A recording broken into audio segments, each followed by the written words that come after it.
আসসালামু আলাইকুম ওৰহমতুল্লাহি ওবৰাকাতু। বিসমিল্লাহিৰ ৰহমানিৰ ৰহিম।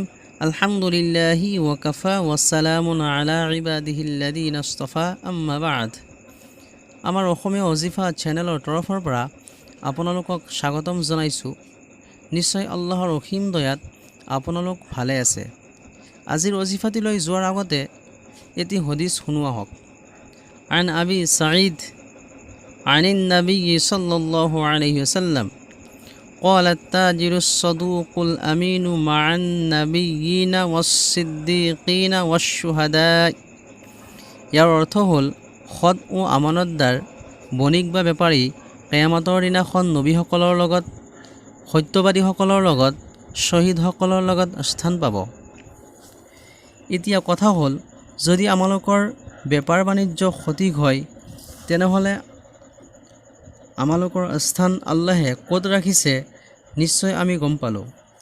বহুতো বেপাৰীয়ে এটি ভুল ধাৰণা মনৰ মাজত সোমাই ৰাখিছে, সেইটো হ'ল যদি বেপাৰত ঠগোৱা নহয় বা হাৰামি কৰা নহয়, মিছা কথা কোৱা নহয়, তেনেহ'লে সেই বেপাৰৰ দ্বাৰা উন্নতি কৰিব নোৱাৰি। এইটোৱে হৈছে ভুল ধাৰণা। মিছা কথা কোৱা এটি কবিৰা গুনাহ, ইয়াৰ শাস্তিও বহু ভয়ংকৰ। লক্ষ্য কৰিব, ব্যৱসায় বাণিজ্য হৈছে এটি ইবাদত। হাৰামৰ ধ্বংস আছে, উন্নতি নাই। হালালত উন্নতি আছে, ধ্বংস নাই। এতিয়া আহক আজিৰ অজিফাটিলৈ।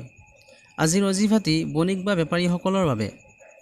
যদি আপোনালোকৰ ব্যৱসায় বাণিজ্য বন্ধ হৈ আছে, বেপাৰত উন্নতি কৰিব পৰা নাই, আয় বৰকত নোহোৱা হৈ গৈছে, তেওঁলোকে এই অজিফাটি পঢ়ক।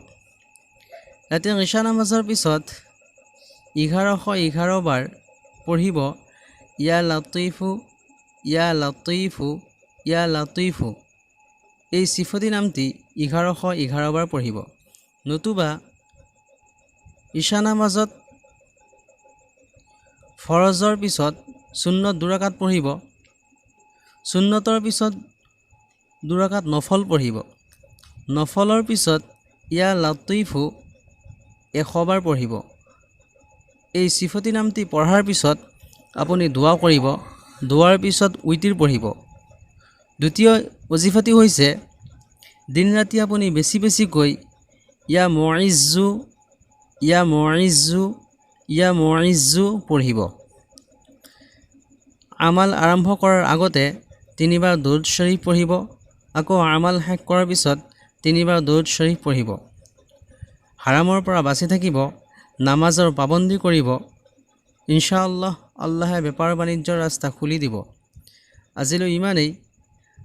আসসালামু আলাইকুম ওৰহমতুল্লাহি ওবৰাকাতুহু।